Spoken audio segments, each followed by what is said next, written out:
Hello everyone. Welcome back to Savvy Growth Blueprint. Today we're talking about something that holds a lot of people back: the fear of failure. Maybe you've been too scared to start a business, go after a dream job, or even just take that first step toward a goal. But what if I told you that failure isn't the problem? It's how you see it. Some of the most successful people in the world didn't succeed because they avoided failure. They succeeded because they embraced it, learned from it, and kept going. By the end of this video, you'll know exactly how to reprogram your mindset, turn failure into fuel, and start moving forward with confidence. Let's start by unpacking what fear of failure really involves. It's more than just a hesitation to make mistakes. It's a deeply ingrained emotional response that can keep us from taking action altogether. At its core, fear of failure is about the potential consequences we believe failure will bring. Maybe it's the fear of embarrassment, of disappointing others, or of proving our worst self-doubts right. For some, this fear manifests as procrastination. They put things off, not because they're lazy, but because avoiding the challenge feels safer than risking failure. For others, it leads to perfectionism, where they set impossibly high standards and become paralyzed by the fear that their work will never be good enough. And then there are those who don't even attempt things they deeply want, convincing themselves it's not worth trying if success isn't guaranteed. Now, let's dive into the psychology behind this fear. Fear of failure is often rooted in both biology and conditioning. From an evolutionary standpoint, our brains are wired to avoid risks that might lead to loss. Long ago, failure often meant life-threatening consequences. If you failed to find food or shelter, the stakes were survival itself. This ancient wiring still influences us today, even though most of our modern failures won't lead to physical danger. On top of that, society plays a huge role in shaping how we see failure. From a young age, we're conditioned to associate failure with negative outcomes. Schools grade us on correctness, workplaces reward only success, and social media highlights only the wins, rarely the struggles. Many of us grow up believing that failure is something to be ashamed of, rather than an inevitable and necessary part of growth. And it goes even deeper. Many people tie their self-worth to their achievements. If they succeed, they feel worthy. If they fail, they feel like they are the failure. This emotional connection between performance and identity is one of the biggest reasons failure feels so devastating.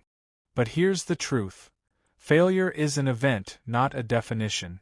It's something you experience, not something you are. Before we move forward, take a second to think about your own relationship with failure. Do you hesitate to try new things because you're afraid of falling short? Do you replay past failures in your head, letting them define what you think you're capable of?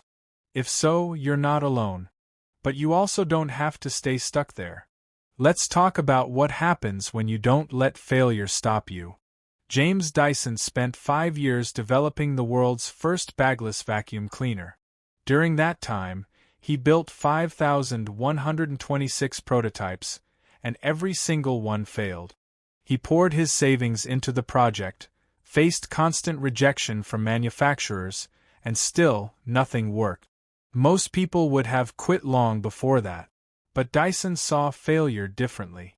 Instead of viewing it as a sign to stop, he saw each failure as a step closer to success.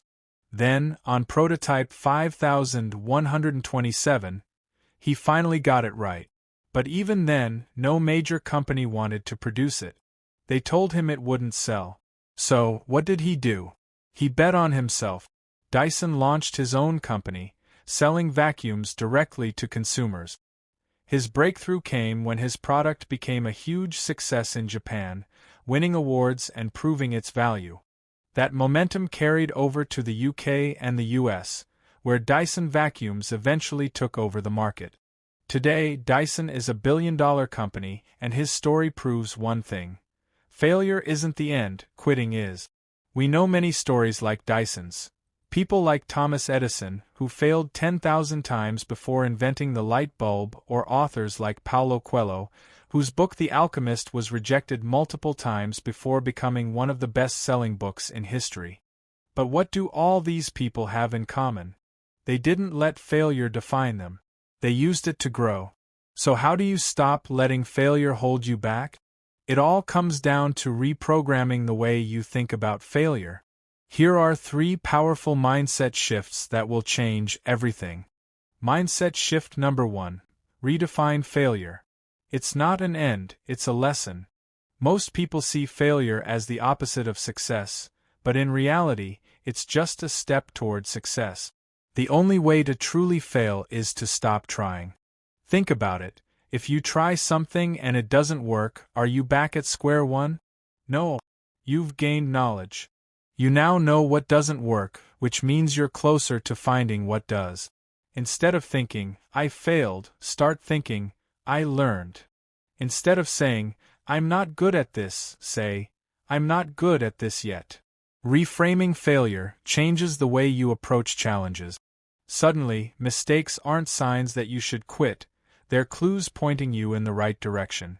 Imagine a baby learning to walk. They fall hundreds of times before they get it right.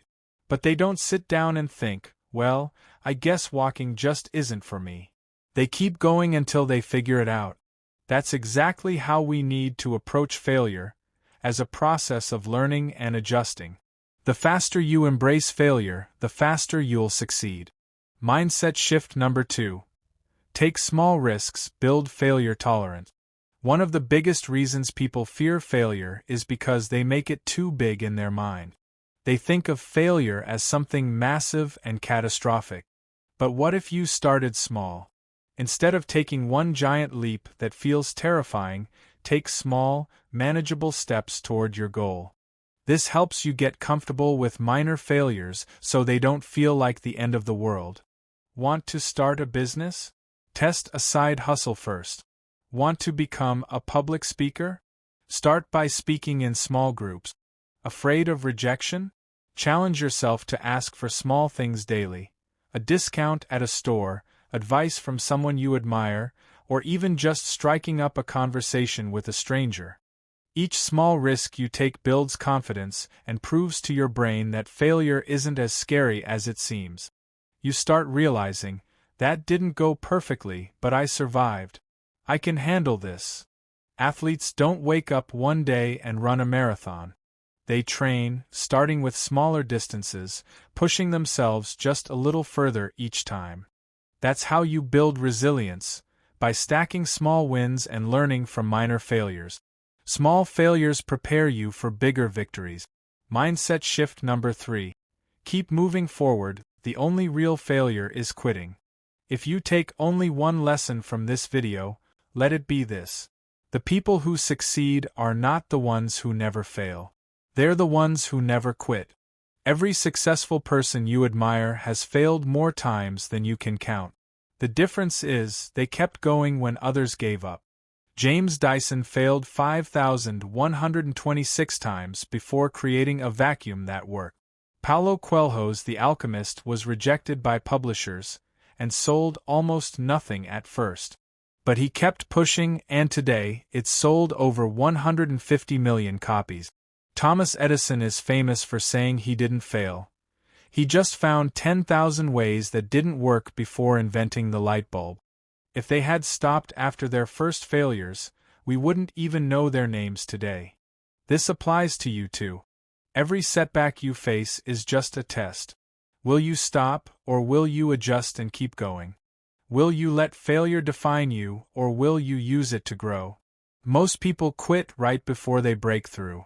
Imagine if you're just one more try away from success, but you stop too soon. You don't fail when things don't go as planned. You fail when you give up. At the end of the day, fear of failure is just fear of the unknown. Every mistake you make is just another lesson learned. So, instead of waiting for the perfect moment, start taking action now. Fear of failure is normal, but how you respond to it is what matters. Before we leave you, remember this: every failure is a lesson. Every setback is a test. and every rejection is just one step closer to a breakthrough. Failure isn't the end, it's the path to success. The only way to truly fail is to stop trying. Delay is not denial. Just because success hasn't happened yet doesn't mean it won't. Keep going, your breakthrough could be closer than you think. What's something you've been avoiding because you're afraid of failing? Drop a comment below, and let's break through that fear together. And if this video helped you in any way, make sure to like, subscribe, and share, because someone else out there might need this message today. And don't forget to hit the notification bell so you get notified every time we post a new video. Thank you for watching, see you in the next video.